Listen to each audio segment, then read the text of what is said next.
For at oprette en ny låneberegner kan man trykke på den grønne knap her, Create New Lead Double Flow.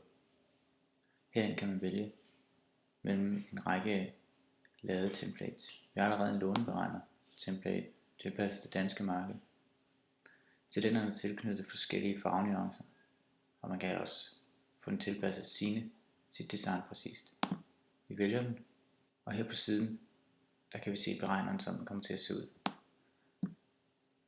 Når man ændrer på tilbagebetalingstiden, så ændrer den månedlige ydelse sig automatisk. Man kan også ændre på lånebeløbet og se, at det hele automatisk opdateres. Til låneberegneren kan man udgive som sin egen URL.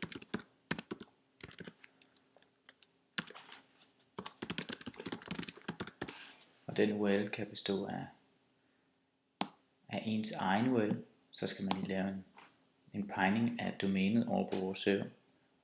Men ellers så kan man få den til at ligge. Den kan man åbne i sit eget vindue.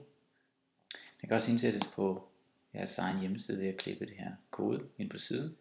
Med til låneberegneren hører der et regneark, og her kan man ændre labels, tilføje inputfelter over ordet resultat.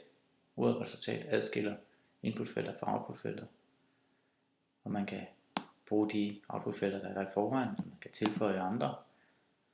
Outputfelterne kan være tal, som der er her, og man kan også skrive en tekst. Inputfelterne kan være forskellige typer. Her har vi en almindelig tekst inputfelt. Man kan også have en slider, og man kan også have en radio buttons og nedfaldsbokse. Den her slider går fra 2 til 7 og springer med 0,01. Det kan være, at vi gerne vil have den springer med 1, og den måske går fra 5 til 20 i stedet. Vi kan prøve at ændre på det første label her.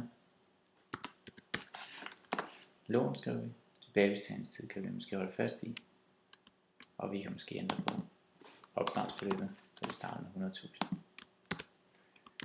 Den gemmer vi. Så uploader vi den. Den ligger her. Vi åbner og trykker igen. Nu bliver låneberegneren lavet om. Som I kan se hernede. Lån står der nu. Og vi starter med 100.000. Og vi har en tilbagebetalingstid på 5 år. Og den kan man rykke fra 5 til 20, som vi definerede i regnearket. På den måde har vi opsat vores egen låneberegner på ganske få minutter. Hvis vi skal have tilpasset til jeres design, så kan vi bruge nogle af de design templates, der er allerede lavet. Og som det står frit for at benytte. Det ændres ved at klikke på en knap, og så er den klar til at blive udgivet. Opdateringerne de går live med det samme, så hvis vi ser på beregneren vi har lavet her, så kan vi se hvordan den er opdateret med det samme.